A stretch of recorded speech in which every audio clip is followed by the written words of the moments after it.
এই ধরনের উদ্যোগকে আমি খুবই সাধুবাদ জানাই, কারণ শত ব্যস্ততা সত্ত্বেও আমি খুবই ডিটারমিন ছিলাম যে অবশ্যই আমি একদিন আসব।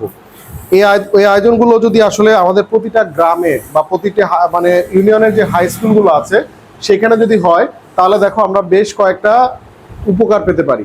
আমি এখানে নাসির সাহেবের মতো এরকম আরো যারা আছে, আমি সকলের প্রতি একটা আহ্বান জানাবো এরকম যে এক একটা স্কুল, যে আপনারা যে যে স্কুল থেকে পড়াশোনা করেছেন, পড়াশোনা শেষ করেছেন, সেই স্কুলের একটা শিক্ষা সহায়তা তহবিল যদি আপনারা গঠন করতে সহায়তা করেন, সেই তহবিলটা কিভাবে সাহায্য করতে পারে, যদি ওই এলাকায় কোনো দরিদ্র শিক্ষার্থী থাকে যারা হয়তো কোনো কারণে ক্ষতিগ্রস্ত, তার বাবা ঋণগ্রস্ত, ফর্ম ফিল আপের টাকাটা হচ্ছে না কিংবা বেতনটা দিতে পারছে না, তাহলে ওই তহবিল থেকে টাকাটা দিতে পারি। অনেক সময় আমরা যেটা এক্সপেক্ট করি যে আমাদের প্রতিষ্ঠান টাকাটা মাফ করে দিবে, কিছু ক্ষেত্রে আমি এটার বিপক্ষে। কারণ কি, প্রতিষ্ঠানকে যদি টাকা মাফ করে দিতে হয় পুরোপুরি, তাহলে প্রতিষ্ঠানের শিক্ষকদের বেতন কিভাবে হবে? এই কারণে যেটা উচিত যে একটা ফান্ড যদি থাকে, যে ফান্ড থেকে ধরো এই প্রতিষ্ঠানে আমাদের 10 জন এরকম শিক্ষার্থী আছে যারা দরিদ্র, ওই ফান্ড থেকে এই টাকাটা আমার বেতন হিসেবে এটাকে কাউন্ট করা হবে। তাহলে আমার শিক্ষকদের বেতন নিয়ে, আমি অনেক শিক্ষা প্রতিষ্ঠান দেখেছি যে শিক্ষা প্রতিষ্ঠানের টিচারদের বেতন হচ্ছে না, এমপি অংশের টাকাটা আসতেছে কিন্তু বেসরকারি সেই অংশটা তাদের জন্য হয়তো উপযুক্ত না, ভালো শিক্ষকরা সেখানে থাকতেছে না, কেউ শিক্ষকতা পেশায় আসতে চাচ্ছে না, যে কারণে এরকম যদি ফান্ড করা যায় সেটা অনেক ভালো। আর এই শিক্ষা উপকরণগুলো এগুলো দেয়া যায়, এগুলো দেওয়ার বিষয়ে আমার একটা আহ্বান হচ্ছে, এটা ঢালাওভাবে আমরা সবাইকে না দিয়ে আমরা দরিদ্র বেছে দিব, বা আমাদের এমন কেউ যাদের এটা আসলে দরকার।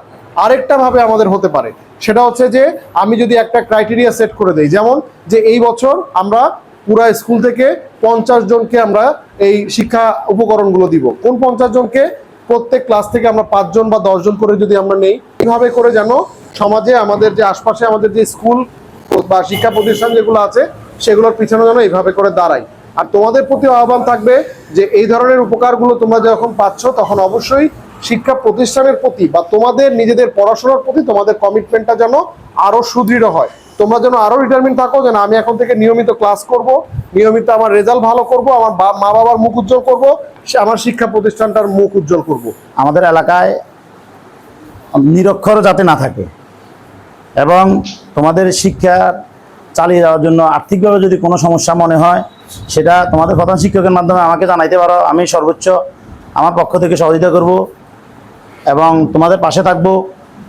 আর বিশেষ করে আমাদের ছেলে যারা আছে ছাত্র, তাদের প্রতি আমার অনুরোধ, তোমরা বাজে আড্ডা না দিয়ে বিকালবেলা খেলাধুলায় মনোনিবেশ করবে। খেলাধুলার সামগ্রী যদি প্রয়োজন হয় আমার সাথে যোগাযোগ করবে, আমি সহযোগিতা করব।